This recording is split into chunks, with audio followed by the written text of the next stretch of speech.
จำไข่ขั่วก่อนเลยทุกคน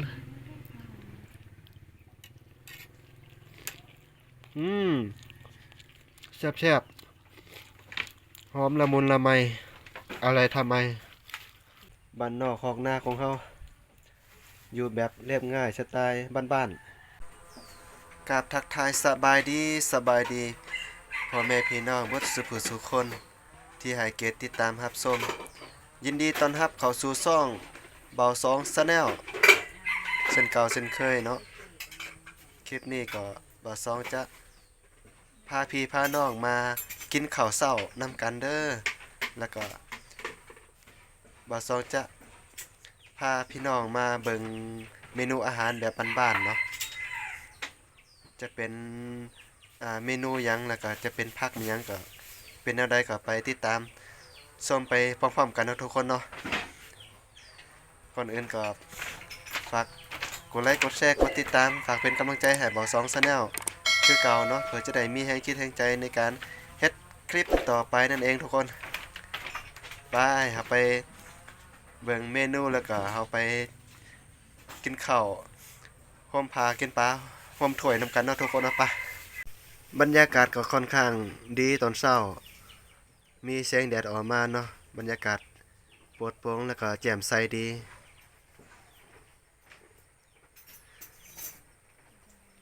วันนี้ก็เฮามาเบิ่งเมนูอาหารการกินของเฮาเลยทุกคนแทนแดนนี่เลยแต่ว่าภาพบ่ค่อยแจ้งบ่ค่อยชัดปานใดเนาะแต่ก็บ่สองขอโทษขออภัยเนาะเพราะว่าภาพบ่ชัดเจนปานใดเนาะบ่ค่อยโฟกัสปานใดเนาะกล้องนี่เลยอาหารการกินตอนเช้าแบบสีสวยงามจบงามเลยทุกคนบ้านซองก็จะเป็นแบบนี้เด้อแต่ว่าบ่ซองจะเน้นโฟกัสแต่เรื่องอาหารการกินนี่เนาะมีหลากหลายเมนูแล้วก็จะมีสมมะเกียงหรือว่าเขียวหวานเนาะนี่เนาะทุกคนนี่เลยของสดๆฮ้อนๆเลย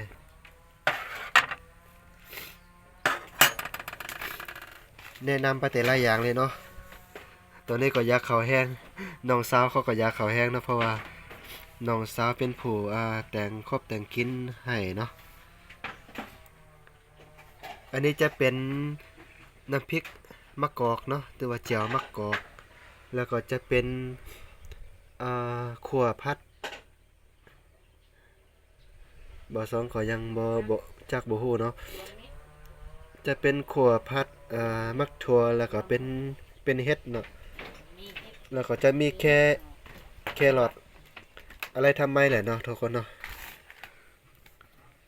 แล้วก็เป็นมักเขียวหวานส้มมะเกี้ยงทุกคนแล้วก็ทอดไข่หรือว่าขั่วไข่หน้าตาแบบนี้เนาะสมหน้าของเมนูอาหารต่างๆเนาะ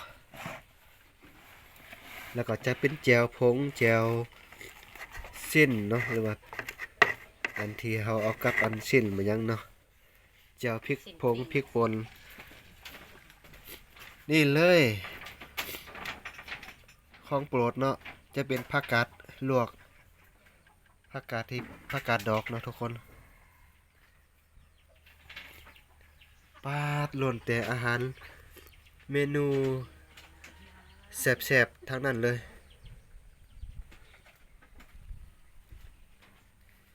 แล้วก็จะมีโรยผักหอมพร้อมเนาะนี่เนาะแล้วก็มีข้าวนี่ทุกคนข้าวสุกอุ่นๆร้อนๆแซ่บๆนำกันเลยทุกคนเด้อเดี๋ยวบ่สองจะลองชิมคำแรกเพื่อพี่ๆน้องๆเนาะว่าสิเป็นจังใดเนาะ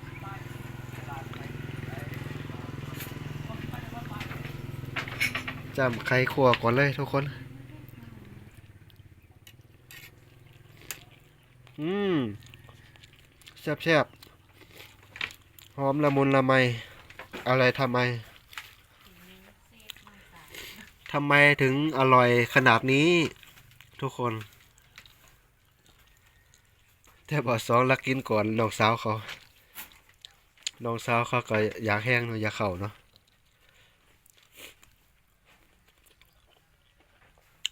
โอ้แซ่บๆคักๆมาเด้อมากินข้าวนำกันเด้อทุกคน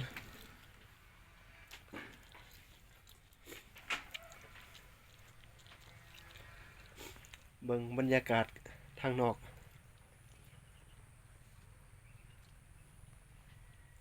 มื้อวานฝนตกเนาะมื้อนี้นี่บ่มีฝนจังซี่แหละเนาะบ้านนอกคอกนาของเฮา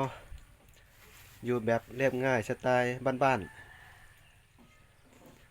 เมนูอาหารก็กินแบบบ้านๆเด้อ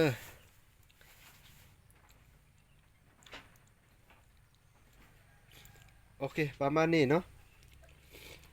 เดี๋ยวบ่าวสองก็จะขออนุญาตกินข้าวก่อนเนาะกินข้าวห่มผ้ากินปลาห่มถ้วยว่าซานประมาณนี้ถ้ามักก็ฝากกดไลค์กดแชร์กดติดตามฝากเป็นกำลังใจให้บ่าวสอง Channel แหน่เด้อเพื่อจะได้มีแรงในการอัพคลิปต่อไปเนาะประมาณนี้บ่าวสอง Channel ลาทุกคนไปก่อนเนาะเอาไว้พบกันใหม่ในคลิปหน้าคลิปนี้สบายดี